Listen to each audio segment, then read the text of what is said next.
କ'ଣ ସାଙ୍ଗମାନେ ଆଜି କିଛି ନୂଆ ବନେଇବା କି? ମୋ ପ୍ରିପାରେସନ୍କୁ ଦେଖି ଆପଣମାନେ ଜାଣିସାରିବେନି ମୁଁ କ'ଣ ବନେଇବାକୁ ଯାଉଛି। ଏଇଟା ବା ଅତି ପରିଚିତ ଓଡ଼ିଆ ଘରର ଘାଣ୍ଟ ତରକାରୀ।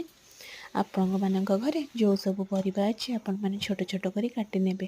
ମୁଁ ତ କଖାରୁ, ଆଳୁ, ବାଇଗଣ, ମୂଳା, ଫୁଲକୋବି, କ୍ୟାପ୍ସିକମ୍, ଗାଜର, ବିଟ୍ ସବୁ ନେଇଛି। ଆଉ ମୂଳା ଦଣ୍ଟା ବି ନେଇଛି। ଆପଣ ଏମିତି ମୂଳା ଦଣ୍ଟା ପକେଇକି ବନେଇଲେ ବହୁତ ବଢ଼ିଆ ଲାଗେ।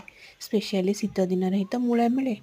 ତା ଦଣ୍ଟାକୁ ପକେଇ ଘାଣ୍ଟରେ ପକେଇବେ ନା, ତରକାରୀଟା କେତେ ବଢ଼ିଆ ଲାଗିବ ଆପଣ ଭାବିପାରିବେନି। ସବୁ ପରିବା ଗୁଡ଼ାକୁ ତେଲରେ ଭଲସେ ଭାଜି ନେବେ। ପରିବାରୁ ପାଣି ବାହାରିଲେ 2 ଘଣ୍ଟା ଆଗରୁ ବତୁରି ରଖିଥିବା ବୁଟ ଡାଲି, ମଟର, କଳା ଚଣା ସବୁ ପକେଇକି ପରିବା ପାଣିରେ ତାକୁ ସିଝିବା ପାଇଁ କିଛି ସମୟ ଛାଡ଼ିଦେବେ। ସେ ଟିକେ ସିଝି ହେଇକି ଆସିଲେ ତାପରେ ପାଣି ଢାଳିଦେବେ। ତାପରେ ଜିରା ଗୁଣ୍ଡ,